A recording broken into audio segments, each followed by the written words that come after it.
Israel ও যুক্তরাষ্ট্রের বিরুদ্ধে শক্ত জবাব দিচ্ছে ইরান। চলমান সংঘাতে পারমাণবিক অস্ত্র বাদে প্রায় সব আধুনিক সামরিক শক্তি ব্যবহার করেও ইরানকে নিয়ন্ত্রণে আনতে পারছে না যুক্তরাষ্ট্র। পরিস্থিতি যখন এমন পর্যায়ে পৌঁছায় যে মার্কিন প্রেসিডেন্ট ডোনাল্ড ট্রাম্প পারমাণবিক অস্ত্র ব্যবহারের কথাও ভাবছেন বলে খবর ছড়ায়, ঠিক তখনই তীব্র প্রতিক্রিয়া জানায় উত্তর কোরিয়া। উত্তর কোরিয়ার নেতা কিম জং উন সতর্ক করে বলেন, যদি ইরানের বিরুদ্ধে পারমাণবিক অস্ত্র ব্যবহার করা হয় তবে তারাও নিজেদের পারমাণবিক সক্ষমতা প্রদর্শন করবে এবং যুক্তরাষ্ট্রকে কঠোর জবাব দেবে।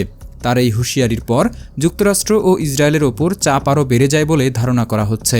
এমনকি ইরানকে শক্তিশালী ক্ষেপণাস্ত্র সহায়তা দেওয়ার প্রস্তাবও কিম দিয়েছেন বলে বিভিন্ন সূত্রে জানা গেছে। এতে পরিস্থিতি আরও জটিল হয়ে উঠেছে এবং দখলদার দেশ দুটি যুদ্ধবিরতির আহ্বান জানাতে শুরু করেছে। তবে ইরান সেই প্রস্তাব প্রত্যাখ্যান করে আরও শক্তিশালী হামলার ঘোষণা দিয়েছে। এদিকে যুদ্ধের উত্তেজনাপূর্ণ এই সময়ে ট্রাম্প প্রশাসনের উদ্দেশ্যে কঠোর বার্তা দিয়েছে উত্তর কোরিয়া। যুক্তরাষ্ট্রকে বিশ্ব শান্তির বিঘ্ন ঘটানোর শক্তি বলে মন্তব্য করেছেন কিম জং উনের বোন ও দেশটির প্রভাবশালী নেতা কিম ইয়ো জং।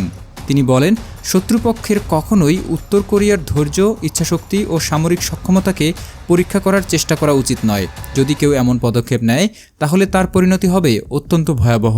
তার এই বক্তব্যে আন্তর্জাতিক মহলে নানা আলোচনা শুরু হয়েছে। অনেকেই প্রশ্ন তুলেছেন, এই হুঁশিয়ারি কি কেবল ইরানের প্রতি সমর্থন জানাতেই দেয়া হয়েছে নাকি অন্য কিছু?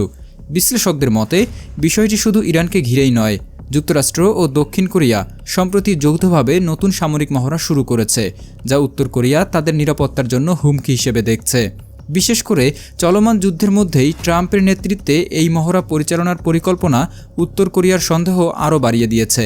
তাদের আশঙ্কা, এই ধরনের মহড়া ভবিষ্যতে তাদের বিরুদ্ধে কিংবা ইরানের বিরুদ্ধে ব্যবহৃত হতে পারে।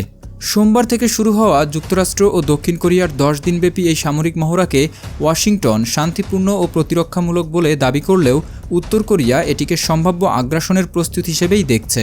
কিম জং উনের বক্তব্য অনুযায়ী যুক্তরাষ্ট্র ও দক্ষিণ কোরিয়া কী উদ্দেশ্যে এবং কতটা মাত্রায় তাদের নিরাপত্তা ক্ষতিগ্রস্ত করছে তা পিয়ংইয়ং খুব কাছ থেকেই পর্যবেক্ষণ করছে।